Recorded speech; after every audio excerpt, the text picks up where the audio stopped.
मित्रों, आज 7th class का 4th लेसन पर्यावरण का करने वाली हैं, तो वीडियो को लाइक और चैनल सब्सक्राइब करें। यदि आपको क्लियर नहीं दिखा है तो वीडियो की क्वालिटी इंक्रीज कर लें। चलिए मित्रों, शुरू करते हैं। हम देखते हैं कि इसके एक्सरसाइज में हमसे क्या क्या पूछा गया है। तो सबसे पहले है आपका अभ्यास प्रश्नावली में निम्न प्रश्नों के उत्तर दीजिए। ठीक है, पाठ का नाम है वायु। ठीक है, पाठ का नाम क्या है? वायु मतलब हवा। वायु क्या है? हवा। ठीक है, यानी हमारी जो धरती है इसके ऊपर की सतह पर क्या है? वायु। तो सबसे ऊपर की सतह पर है क्षोभ मंडल। वायु के भी मंडल है ना, जैसे ये धरती है तो सबसे पहले है क्षोभ मंडल, फिर है आपका समताप मंडल, मध्य मंडल, ठीक है, फिर जो है आपका बाह्यमंडल, उसमें आयन मंडल भी आता है, फिर बहिर्मंडल। तो इस तरह से जो है जो वायु को इन मंडलों में बांटा गया है 5 मंडलों में, और इन्हीं में ऑक्सीजन, नाइट्रोजन और कार्बन डाइऑक्साइड जैसी गैसें समाहित हैं, जिसमें से ऑक्सीजन जो है आपकी वो है 21%, है ना। ऑक्सीजन कितनी है?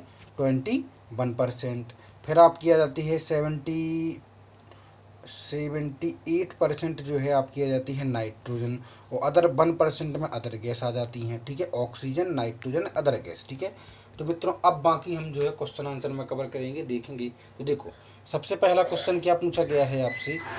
सबसे पहला क्वेश्चन आपसे पूछा गया है कि वायुमंडल क्या है। वायुमंडल क्या है? तो आप इसका लिख सकते हैं, हमारी पृथ्वी चारों ओर की वायु की घनी चादर से घिरी हुई है, जिसे वायुमंडल कहते हैं। ठीक है, जो हमारी पृथ्वी है वायु की, हवा की घनी चादर से घिरी हुई है, जिसे वायुमंडल कहते हैं। अगला है, वायुमंडल की सबसे अधिक भाग किन दो गैसों से बना हुआ है? तो नाइट्रोजन जो 78% है, ऑक्सीजन। तो नाइट्रोजन और ऑक्सीजन आप इसको लिख सकते हैं। वायुमंडल में कौन सी गैस हरित गृह प्रभाव पैदा करती है? हरित मतलब ग्लोबल वार्मिंग, है ना। ग्लोबल वार्मिंग विश्व ताप। तो ताप जो होता है कार्बन डाइऑक्साइड की वजह से हो जाता है, गर्मी, है ना, कार्बन डाइऑक्साइड इसका आंसर है। मौसम किसे कहती हैं? तो भैया वायुमंडल की प्रत्येक घंटे, दिन प्रतिदिन की स्थिति, है ना, वायुमंडल की प्रत्येक घंटा और दिन प्रतिदिन की स्थिति को हम मौसम कहते हैं। ठीक है, वायुमंडल की। अगला है, वर्ष के 3 प्रकार लिखिए। तो 3 प्रकार इस पर से हैं, संवहनीय वर्षा, पर्वतीय वर्षा और चक्रवातीय वर्षा। ठीक है, अगला है कि सही पर निशान लगाएं, मतलब ऑप्शनल क्वेश्चन दिए गए हैं। पहला पूछा गया है कि निम्न में से कौन सी गैस हमें सूर्य की हानिकारक गैसों से बचाती है? जो ओजोन गैस है ना, वो हमें सूर्य की हानिकारक गैसों से बचाती है, ओजोन गैस। ठीक है, वायुमंडल की सबसे महत्वपूर्ण परत कौन सी है? तो वायुमंडल की सबसे महत्वपूर्ण परत है क्षोभ मंडल, जो सबसे नीचे है ना, तो जहाँ हम रहते हैं, जहाँ ऑक्सीजन है, वहीं वो सबसे महत्वपूर्ण परत है। ठीक है, वायुमंडल की निम्न परतों में से कौन सी बादल विहीन है? तो समताप मंडल में बादल नहीं है। ठीक है, बादल विहीन। अगला है कि वायुमंडल परतों में हम जब ऊपर जाते हैं तो क्या होता है? वायु दाब जो है घटता है। ठीक है, अब जैसे वायु वायु इधर से वायु है, ठीक है, ऐसी, और अगर हम इधर खड़े हैं तो ये वायु का दबाव हम पर ऊपर है, हमारे ऊपर, है ना।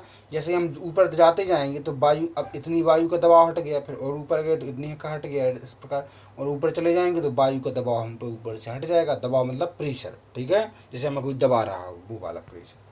देखिए, जब वृष्टि तरल रूप में पृथ्वी पर आती है तो हम उसे कहते हैं वर्षा। ठीक है, वर्षा कहते हैं, तरल मतलब लिक्विड फॉर्म में जो बरसता है पानी। ठीक है, वर्षा।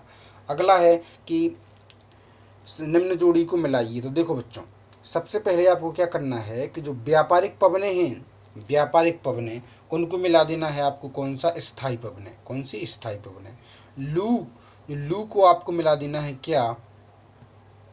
स्थानीय पवनें। ठीक है, तीसरे में आपको मानसून को मिला देना है मौसमी पवनें, और पवन को मिला देना है पवन की क्षैतिज गति। ठीक है, इस प्रकार से आप इसको कंप्लीट कर सकते हैं। इसके बाद आपसे कहा गया है कि कारण बताइए। तो देखो, आर्द्र में गीले कपड़े सूखने में अधिक समय लगता है। जैसे आप कह सकते हैं कि बरसात में गीले कपड़े सूखने में अधिक समय इसलिए लगता है कि वायु में पहले से ही नमी मौजूद होती है ना। अगर वायु गर्म हो या वायु में नमी ना हो तो वो मॉइस्चर को खींचती है कपड़ों से, नमी को, पानी को, लेकिन पहले से ही मौजूद हो तो बहुत कम मात्रा में खींच पाती है। ठीक है, तो देखो, क्योंकि आर्द्र दिन में वायु में जलवाष्प की मात्रा अधिक होती है, इसलिए वायु में गीले कपड़ों से आर्द्रता सूखने की क्षमता कम होती है, यानी कि वाष्पीकरण की दर कम होती है। ठीक है, अगला है, भूमध्य रेखा से ध्रुवों की ओर जाने पर आतपन की मात्रा घटती है। देखो, भूमध्य रेखा से,